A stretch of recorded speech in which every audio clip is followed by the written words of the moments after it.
अस्सलामु अलैकुम वरहमतुल्लाहि वबरकातुहू। नाज़रीन किराम, उम्मीद है कि आप बखैर होंगे। नाज़रीन किराम, एक वाक़या पढ़ने में आया और बड़ा ही ऐसा वाक़या है कि ऐसी हकीकत है, आप उसको वाक़या ना कहें कि ऐसी हकीकत है कि जिस पर हमें गौर करना चाहिए और फिर देखना चाहिए कि हमारे समाज के कुछ लोग हमें कहाँ ले जाना चाहते हैं। मेरे प्यारे दोस्तों, ये अमेरिका में एक ड्रामा चला था, 1991 में शुरू हुआ था और 2018 में बंद हुआ है। इतना लंबा ड्रामा और जो बहुत ज़्यादा मकबूल था, बहुत ज़्यादा आम था।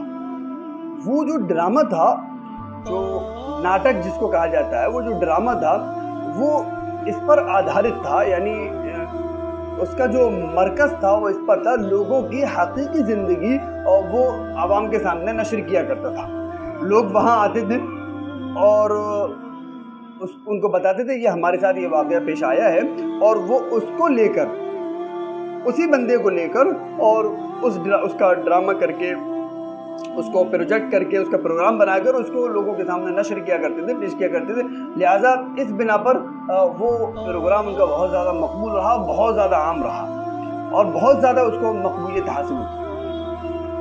उसी प्रोग्राम में, उसी ड्रामे में चंद वाक़यात इस तरह के हुए कि एक औरत आई और आकर कहती है कि मेरा ये बच्चा है और मुझे मालूम नहीं कि इसका बाप कौन है, लिहाजा आप लोग मेरी तलाश करने में मदद करें। अब ये वो औरत आती है और आने के बाद वो लोगों को तलाश किया जाता है और तकरीबन 50 लोगों को तलाश किया जाता है। पर उसके बाद उस बच्चे का, हर बंदे से उस बच्चे का डीएनए और उसका डीएनए मिलाया जाता है कि इसका बाप कौन है। और उन 50 में से हर एक ये एतराफ़ करता है कि हाँ, इस औरत से मेरे नाजायज़ ताल्लुक़ रहे हैं, यानी मेरा ताल्लुक़ इससे रहा है, ये बच्चा हो भी सकता है। तो उन 50 में से एक का वो बच्चा निकलता है। मैं आपको और ले जाता हूँ कि एक मरतबा ऐसा हुआ उसमें कि एक औरत आई और कहती है मुझे अपने बच्चे के बाप को तलाशना है, और वो 50 आदमियों की फहरिस्त साथ में लेकर आती है। अब उन 50 को बुलाया जाता है और इत्तेफाक से उन 50 में से एक भी उसका बाप नहीं होता, उस बच्चे का बाप नहीं होता डीएनए टेस्ट के बाद। फिर इसके बाद वो अगले 100 की फहरिस्त दे देती है और उन 100 में से भी कोई भी उसका बाप नहीं निकलता है, यानी डीएनए टेस्ट उसका और उन 100 लोगों को साबित नहीं होता है। फिर वो मज़ीद और लिस्ट देती है और फिर उसके बाद उस लिस्ट में से भी कोई जो है वहाँ नहीं निकलता है, उसका बाप डीएनए टेस्ट में उसका बाप नहीं निकलता है। और इनमें से हर एक ये एतराफ़ करके जाता है कि मेरा इससे ताल्लुक़ रहा है।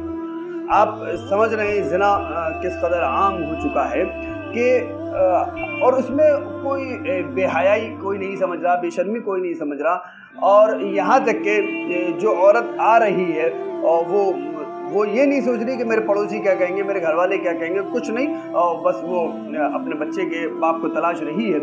तो ये जो मगरिबी तहज़ीब है, मगरिबी कल्चर है, ख़ास तौर से मेरी बहनें इस पर तवज्जो दें और नौजवान तबका कि ये जो मगरिबी कल्चर है, मगरिबी तहज़ीब है, हमें इसी रुख पर ले जाना चाहता है।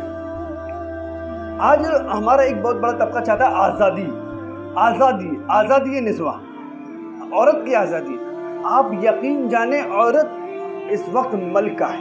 इस वक्त मतलब एक इस्लामी मुआशरे में औरत मलका की हैसियत रखती है, वो मालिक है और सब उसके खादिम हैं, एक तरह से सब उसकी ज़रूरतों को पूरा करने वाले हैं।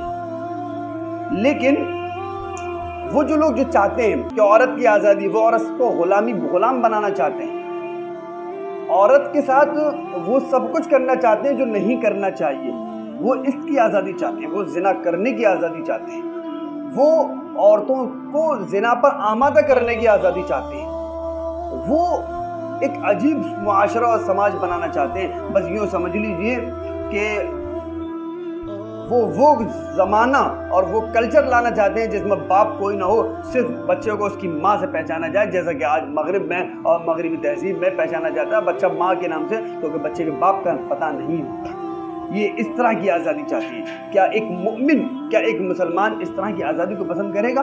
क़तअन नहीं करेगा और नहीं करना चाहिए, बिल्कुल भी नहीं करना चाहिए।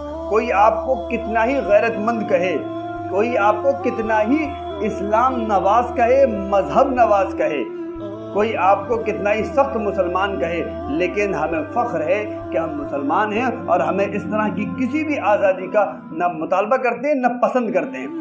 بس یوں سمجھ لیجئے کہ وہ زنا عام ہو چکا ہے، اور قرب قیامت سے متعلق اللہ کے رسول صلی اللہ علیہ وسلم نے جو پیشین گوئی فرمائی ہے کہ زنا عام ہو چکا ہے، تو زنا عام ہو چکا ہے اور اسی کے حالات بنتے چلے جا رہے ہیں، اور ایسے ہی کچھ چند لوگ اٹھتے ہیں اور جو اس طرح کے مطالبات کرتے ہیں کہ عورت کو آزادی چاہیے، یہ آزادی وہ آزادی۔ تو میری آپ سے یہی درخواست ہے کہ آپ اسلام کے پابند رہیں، نگاہوں کو محفوظ رکھیں، عزتوں کو محفوظ رکھیں، پاک دامن رہیں، کسی کے بہکاوے میں نہ آئیں، اور اسلام کے دامن کو، شریعت کے دامن کو مضبوطی سے تھامیں۔ ہمیں امید ہے کہ یہ بات آپ کی سمجھ میں آ گئی ہوگی، صدقہ جاریہ سمجھ کر اس کو آگے بھیجیں، اور کوئی بات معلوم کرنی ہو تو ہمارے کمنٹ باکس میں معلوم کر سکتے ہیں۔